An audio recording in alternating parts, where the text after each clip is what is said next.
Kebanyakan dari para fans Barca, musim ini menjadi sesuatu yang nyaris tiada artinya. Rival mereka, Real Madrid, sudah merayakan keberhasilan menjuarai La Liga, dan para tim papan bawah kurang lebih juga sudah dipastikan siapa-siapa saja yang terdegradasi. Meski semua sudah bisa hampir dipastikan, tapi finish di urutan kedua menjadi sebuah keharusan bagi internal Barca. Dan itu juga yang dikatakan oleh sang pelatih Xavi Hernandez. Terlebih lagi, mereka saat ini masih dibayang-bayangi oleh Girona yang siap merebut posisi runner-up untuk pertama kalinya dalam sejarah klub mereka. Sekarang duduk di posisi runner-up adalah layaknya menjuarai La Liga bagi Xavi. Apalagi setelah ia memutuskan bertahan sehabis mengucapkan perpisahan untuk meninggalkan kursi kepelatihan Barca. Di akhir April, Laporta sebagai presiden klub sempat mengucapkan bahwa Xavi dipertahankan sebagai pelatih utama.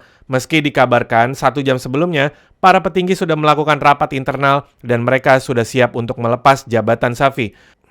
Keraguan akan Xavi tidak bergeming antara mereka. Kekalahan 4-2 atas Girona di pertandingan tandang di pekan ke-34 yang menjadi pemicunya.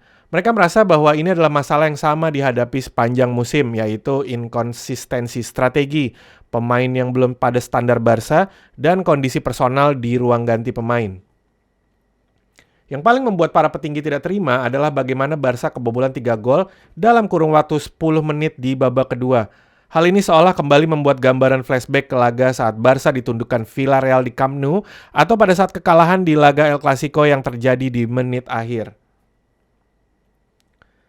Meski berhasil menang di pekan ke-35 dan ke-36 atas Almeria dan Real Sociedad dengan skor yang sama, 2-0, namun itu tidak membuat rekan-rekan Laporte masih yakin dengan Xavi. Perdebatan-perdebatan internal ini yang juga membuat Deco selaku sporting director gerah.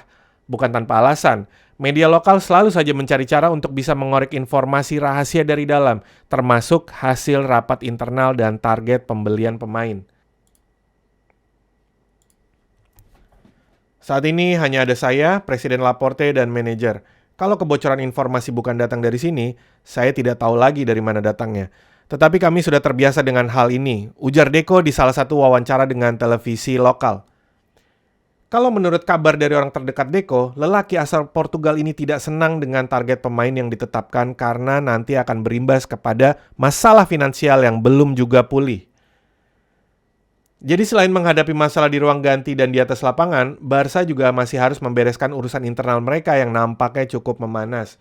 Tetapi sebelumnya, siapakah nama-nama yang sedang disiapkan oleh internal Barca saat itu? Dan berikut ini adalah bocorannya. Joshua Kimmich atau Martin Zubimendi di posisi holding midfielder. Kemudian ada Bernardo Silva di posisi attacking midfielder. Lalu ada Xavi Simons atau Dani Olmo di posisi winger. Dan Joan Voigt di posisi back sayap.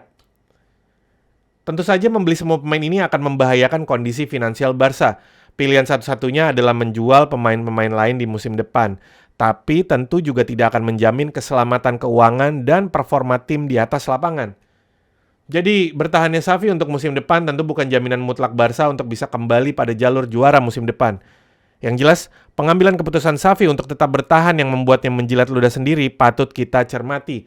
Tidak mungkin sosok sebesar Xavi bisa dengan mudah menarik sebuah ucapan yang sudah dilontarkan ke massa di seluruh dunia.